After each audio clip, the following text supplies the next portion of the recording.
Hello students, welcome to my YouTube channel chemistry edition, जिसमें आज हम लोग थर्मोडायनेमिक्स का चौथा पार्ट पढ़ने वाले हैं। और चौथे पार्ट में हम लोग state function and path function के बारे में अच्छे से डिटेल में लेंगे। What is the meaning of state function?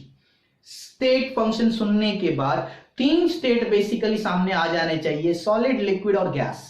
ठीक है, तो मैं यहां पे लेता हूं लिक्विड, पानी। पानी को मैंने अगर एक सर्टेन टेम्परेचर दिया तो वो गैस में जाएगा। तो इसका मतलब है टेम्परेचर तुम्हारा स्टेट फंक्शन है, जिसकी वजह से एक पार्टिकल का स्टेट चेंज हो गया, ऐसी प्रॉपर्टी की वजह से जिससे उसका स्टेट ही चेंज हो गया, तो उसे उसका स्टेट फंक्शन बोलेंगे। बहुत आसान सा। The property of a system whose value depends upon initial state, ऐसी प्रॉपर्टी जो इनिशियल और फाइनल स्टेट के ऊपर डिपेंडेंट है। तो टेम्परेचर की वजह से इनिशियल से वो फाइनल स्टेट में जा रहा है। सही है? The property of a system whose value depends upon initial state and final state, but not on path followed. path के ऊपर डिपेंडेंट नहीं है। ओके? किसी भी मेथड से करो, टेम्परेचर ज्यादा लोगे जल्दी जल्दी हो जाएगा, कम लोगे तो स्लोली होगा। सही है? द प्रॉपर्टी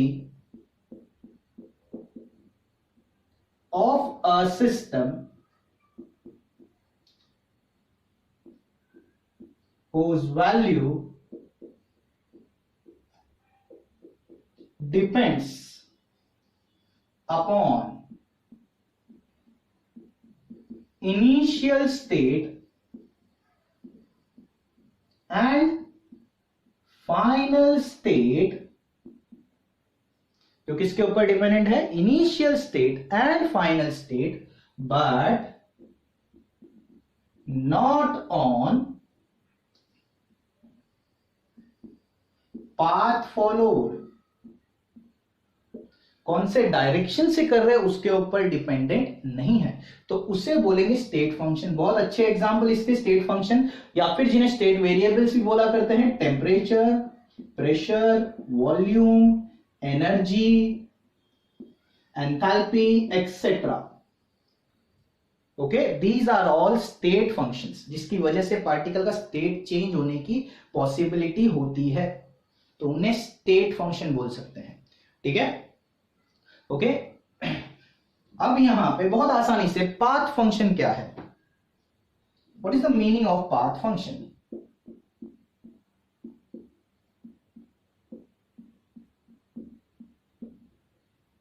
एक स्टेट से दूसरे स्टेट में जाने के लिए किसी भी मेथड से करो, ओके, तो जो पाथ फॉलो होगा उसे बोलेंगे पाथ फंक्शन। अब बहुत चलो, कुछ नहीं समझ में आया सर, कैसे, क्या आप क्या बता रहे हो, नहीं समझ में आ रहा है, एक एग्जांपल लेते हैं फिर मालूम पड़ेगा।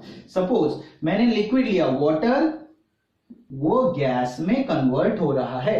ठीक है, तो ये है तुम्हारा temperature 100 degree Celsius, temperature T1, first temperature T1 100 degree Celsius.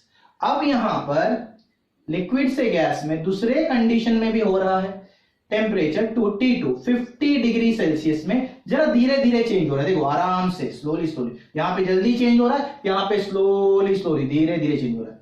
और यहां पर T3, तो यहां पे रूम टेम्परेचर पे हो रहा है, पानी गैस फॉर्म में जा रहा है, तीनों कंडीशन में जा रहा है, बट रूम टेम्परेचर में आराम से जा रहा है, थोड़ा जल्दी जा रहा है 50 डिग्री सेल्सियस पे, और 100 डिग्री जल्दी जल्दी जा रहा है, स्ट्रेट, मतलब एकदम फास्ट में जा रहा है। सही है? तो अब एक बच्चे लोग यहां पे बताओ, सीधी सी बात है, कॉमन सेंस के बेस पे, इन तीनों कंडीशन में जल्दी बताओ, वर्क ज्यादा कहां पे हो रहा है? Where is the work? Work किसके ऊपर, कौन से पाथ यूज कर रहे हो उसके ऊपर। तो अगर ये यूज कर रहे हो तो डिस्टेंस ही बहुत कम है, देख सकते हो, तो वर्क कम होगा, इधर वर्क थोड़ा ज्यादा, और इधर सबसे ज्यादा।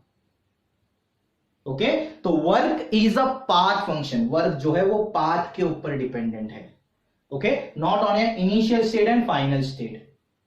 तुम इस मेथड से करोगे तो जल्दी जल्दी वर्क हो जाएगा, वर्क कम लगेगा। इधर करोगे तो वर्क थोड़ा ज्यादा लगेगा, और इधर से करोगे तो इधर बहुत ही ज्यादा लगेगा। Hence work is a path function.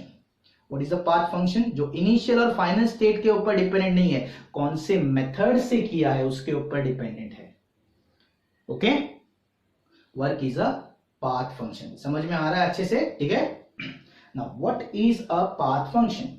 ध्यान यहां पे डेफिनेशन लिखता हूं और एग्जांपल भी लिखता हूं। The property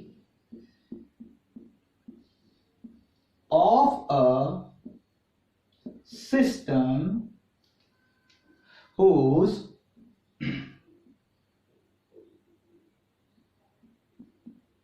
value depends on path followed to reach the final state। Final state के पहुंचने के लिए जो पाथ इस्तेमाल किया है उसे बोलेंगे पाथ फंक्शन। इसके बेस्ट एग्जांपल है वर्क, हीट, एक्सेट्रा। अब बहुत जन पूछते सर वर्क तो मालूम पड़ गया लेकिन हीट कैसे है पाथ फंक्शन? तो यहां पर सपोज यहां पे सन है, ठीक है, और यहां पर फर्स्ट प्लैनेट और इधर मेरे पास है सेकंड प्लैनेट। यहां पे फर्स्ट प्लैनेट है, यहां पे सेकंड प्लैनेट। अब सन के नजदीक जो प्लैनेट रहेगा उसे हीट ज्यादा मिलेगी और सन से दूर जो रहेगा उसे हीट कम मिलेगी। सही है? Okay, hence heat depends upon the distance means the path, isn't it right? Therefore, heat is a path function. It depends upon the path followed. सही है? यहां तक हीट आते आते बहुत ही कम हो जाएगी, इधर बहुत ज्यादा हीट मिलती रहेगी कंटिन्यूसली। ओके, अब बच्चे लोग इसमें एक थोड़ा सा मेरे को ऐसा लगता है थोड़ा सा एक कंसेप्ट मुझे ऐड करना चाहिए। स्टेट फंक्शन क्या होता है? जो initial state and final state के ऊपर, सपोज मेरे पास एक रिएक्शन है, यहां पे थोड़ा सा मैं अपने हिसाब से ऐड कर रहा हूं, ए गिव रेज टू बी। मुझे ऐसा लगता है 3 कंडीशन 1 2 3।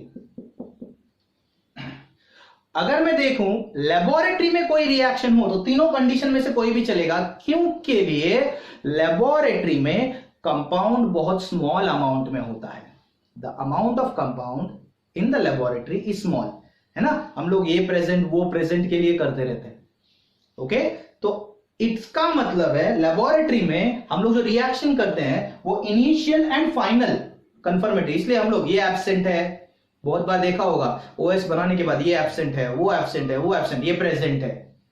ओके, तो इसका मतलब है ए से बी कन्वर्ट होने के लिए जो प्रोसेस इस्तेमाल 1 भी इस्तेमाल कर सकते हो, 2 भी इस्तेमाल कर सकते हो, 3 भी इस्तेमाल कर सकते हो।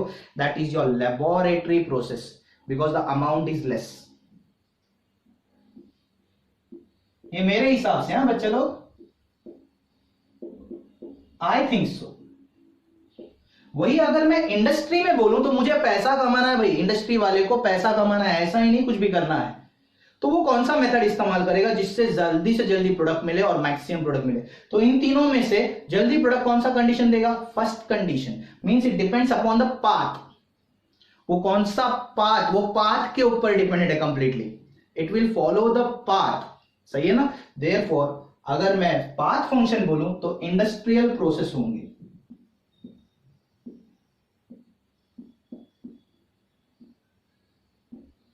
ओके, तो चलो, अगर तुम लोग को ये वीडियो समझ में आया है तो इसे लाइक, शेयर और सब्सक्राइब करना मत भूलना। Thank you students.